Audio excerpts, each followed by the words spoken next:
Yes, boys. Welcome, Bangtao Muay Thai MMA. It's a beautiful Saturday morning. We have the pleasure of having the king in second place. Totally down for some good jokes. The man himself, Mr. Craig Jones. Pride of the B team. He's doing a bit of a tour in Southeast Asia, and he stopped off to bless us with a 2-day seminar. Okay, good. I'm actually, believe it or not, the Hickman brothers wrestling instructor. I taught them everything they know. Obviously, they're not as good as me, but we're hoping one day maybe they can pull it together. But yeah, we're here today. I lied. I said I was going to teach pinning today, but we're going to mix it up. We'll teach the Octopus card today, and we'll do the pinning tomorrow. First time at Bangtao, yeah. What do you think of it? I keep lying to them saying I was coming here for a lot of months now, but I finally actually made it. Yeah. Frank didn't believe I was going to come here when I told him I was on my way, actually. Surprised him. Happy to be here? Good to be here, good to be here. Yeah, why is Craig Jones the person that brought all these people? Man, this guy in Jiu Jitsu, there's a lot of good people in Jiu Jitsu. Progressive guy with techniques, the techniques he's teaching and the guards he's coming up with and the systems he's coming up with. Definitely one of the best in the world, even though he calls him second best. Yeah, so I think people are excited, and I think he's really well known for just teaching a great class and being a great coach. So yeah, I think all these people are pretty excited to get going.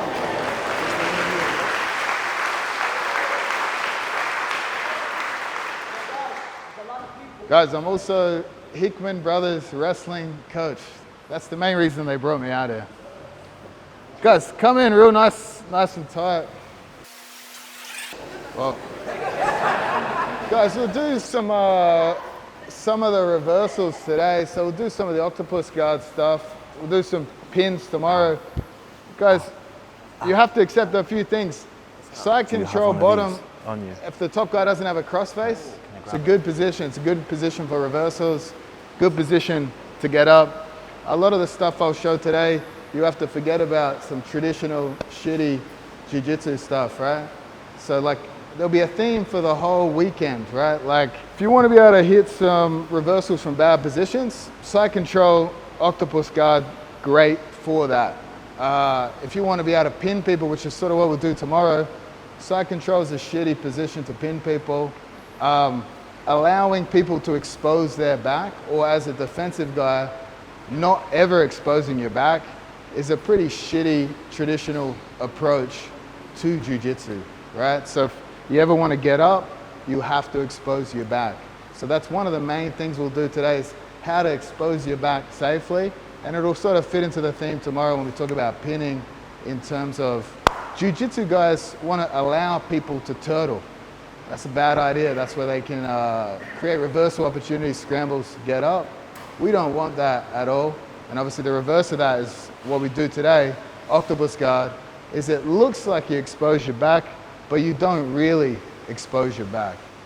The first position we'll do from octopus guard will be from basically side control.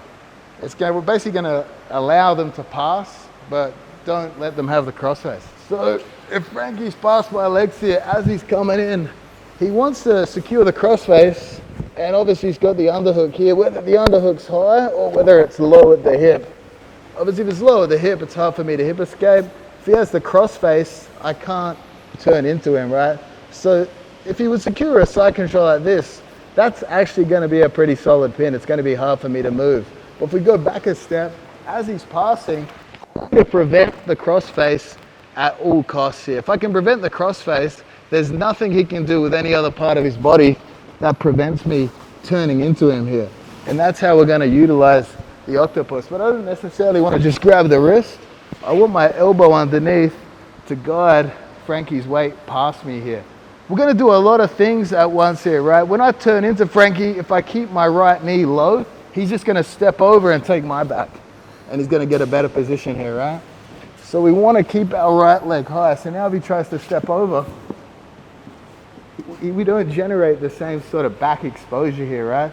So again, to a certain degree, I am exposing my back, but as long as my top leg's as long as it's not low, I'm not actually giving him my back.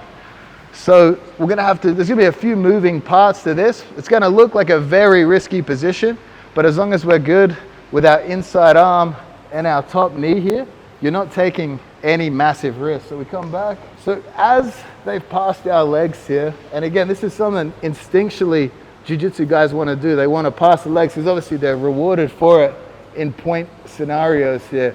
MMA fighters and wrestlers will probably more or less want to take the half guard here because now it's going to be much harder for me to get up. So it's sort of some different responses between MMA guys, wrestlers, and Jiu-Jitsu guys. But again, Jiu-Jitsu guys are always going to take the bait to pass the side control.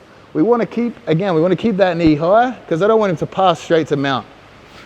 So when we combine these things, I want to prevent the crossface at all costs.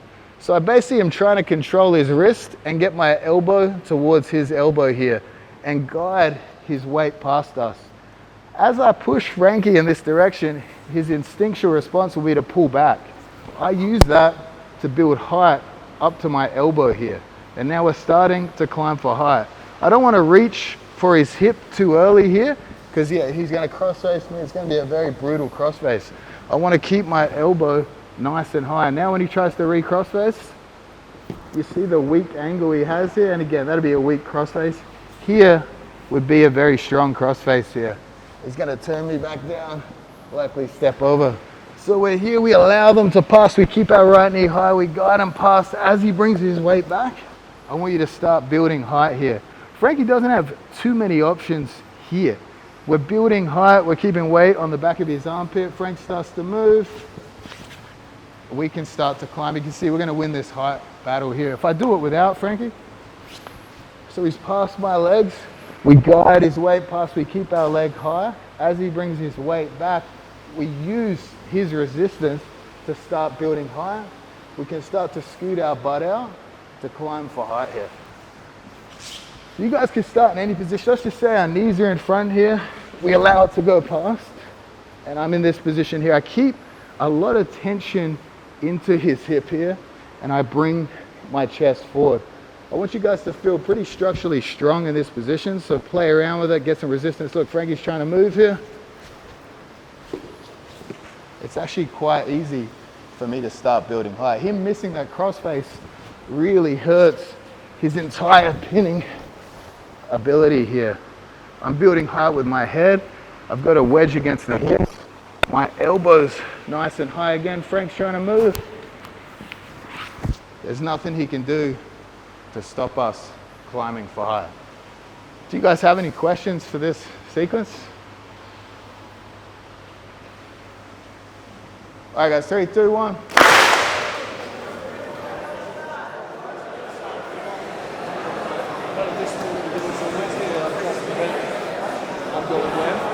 Yeah, just use your elbow to guide. And heavy weight here. Yep. Turn to me. Try to get your hips closer to their hips. You want to use this. You want to push them this way. And now, their obvious natural reaction is to resist, and that allows you to scoot out the back door here. That's good, that's good. And I keep this tension. You feel the knee pressure? I really drive my knee. So you drive knee, then you go with the elbow. Yeah, I want you to go here. Oh, like this. And now get your head as high as you can. Yeah. Right. You got it?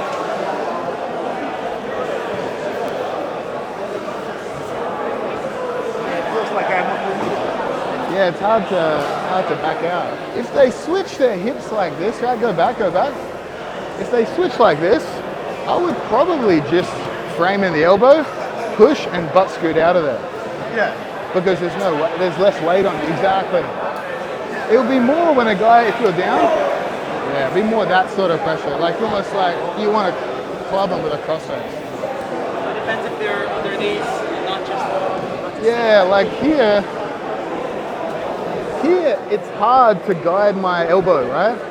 If you go elbow inside, try to drag me this way, it's difficult, right? But if you just push my elbow and scoot that way, it's so hard to hang on and come back.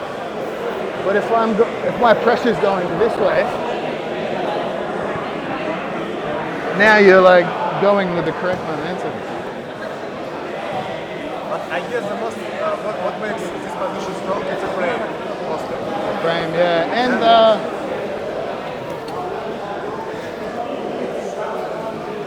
the tension. Yeah, You're doing great. Strong, efficient. Strong, yeah. Heavy, really active with the elbow. If you feel like you're not finding where your weight to come up, bide your time, just focus on the crossface and hit with the knee. Tell them to give you more resistance. More resistance. You know, because it's like we're using them to build. But if they're like this, it's like there's no platform, so there's no post to push on. You don't want them over your legs at all. So you want them towards side control. And now, before they get a crossface,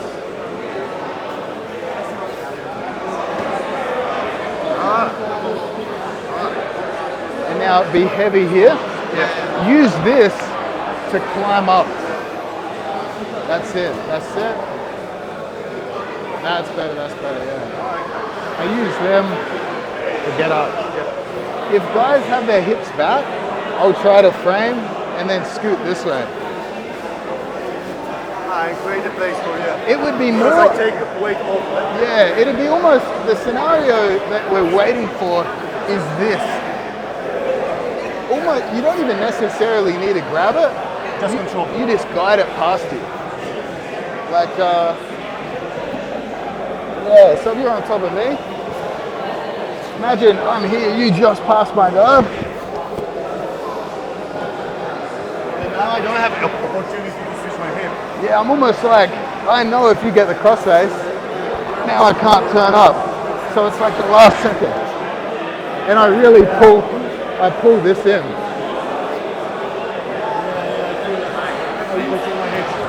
And you put your body on your elbow very fast, like you don't want to stay on your shoulder. No, and I bring my hips to you, right? So I bring my hips in. I want less space here. Because the follow-up's going to be, right, if I get here and you drop this hip,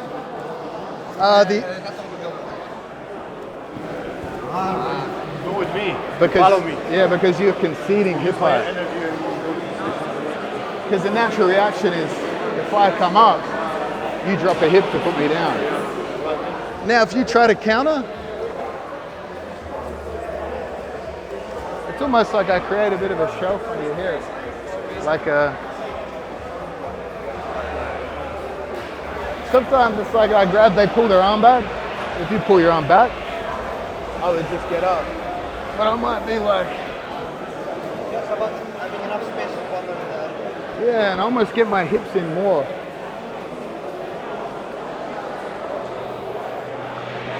A lot of tension this way.